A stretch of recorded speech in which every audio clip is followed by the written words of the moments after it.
Feel good. Good win.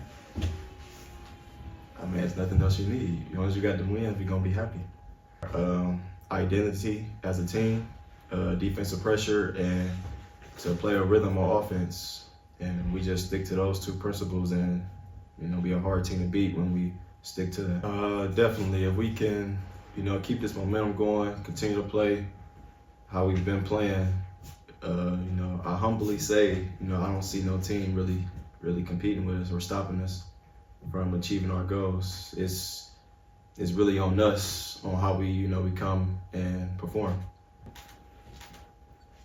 In French, you can do it. Ouais, ce soir, moi je l'ai déjà dit, l'équipe avait retrouvé son identité de jeu depuis déjà quelques semaines, mais là c'est encore une confirmation encore plus frappante ce soir. Oui, puis match après match, déjà d'aller gagner à Orléans la semaine passée. Match après match, on confirme, mais bon, maintenant il faut aussi, je pense que la période de confirmation elle est passée, maintenant c'est la période où il ne faut pas s'endormir. Il ne faut pas se contenter de ça, il faut continuer de travailler, il faut mettre le bleu de chauffe du lundi au... Alors en une semaine à 3 matchs en 6 jours après Rouen, mais du lundi au vendredi, on va dire, il faut mettre le bleu de chauffe, il faut se rappeler qu'on est des cols bleus et qu'on enchaîne les victoires certes, mais ça ne doit pas nous sortir notre humilité qu'on a. Je ne dis pas que les garçons ne sont pas là-dedans, au contraire. Mais voilà, il ne faut pas lâcher la discipline, il ne faut pas lâcher l'humilité, et il faut prendre des matchs les uns après les autres sans regarder le classement.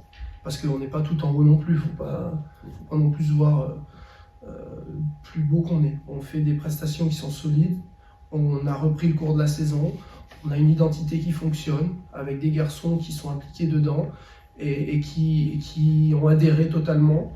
Donc maintenant, on fera peut-être pas 17-0, mais on avance.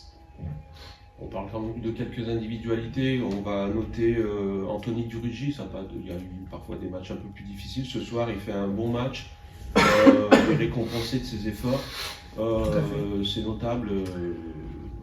Oui, tout à fait, c'est notable. Je mets un gros bémol sur son match de la semaine passée parce qu'en fait, il n'a jamais pu jouer.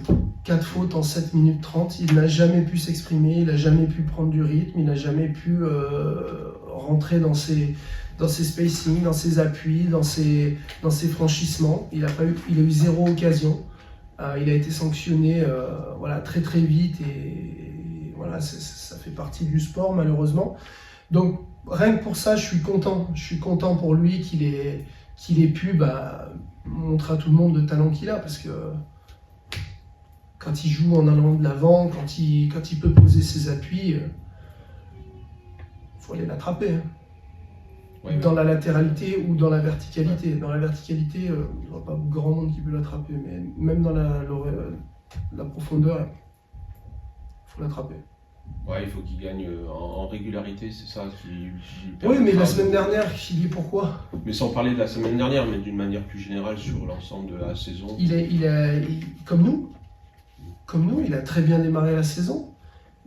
Si on veut prendre des chiffres et parler purement chiffrement, 12 points, 12 dévals après les 8 premiers matchs. Puis il a connu le même trou que nous. Pourquoi? Parce qu'à un moment donné, avec 3 blessures sur le secteur extérieur, on a été obligé de le basculer de poste. Faut pas oublier que c'est un rookie qui découvre le basket européen. Déjà qu'il avait réussi à s'adapter sur son poste à lui au jeu européen. Bing, on le change complètement, sans avoir vraiment le temps d'intégrer à ce poste-là. Puis Anthony Racine arrive, on rebascule à son poste. Faut aussi se mettre à la place des joueurs. Et pas non plus que juger les stats. Non, et il a eu des circonstances. Et il fait partie des 10 joueurs majeurs de cette équipe, parce qu'on a 10 joueurs majeurs. Voilà. Et Anthony en fait partie, il l'a encore prouvé ce soir. Et voilà.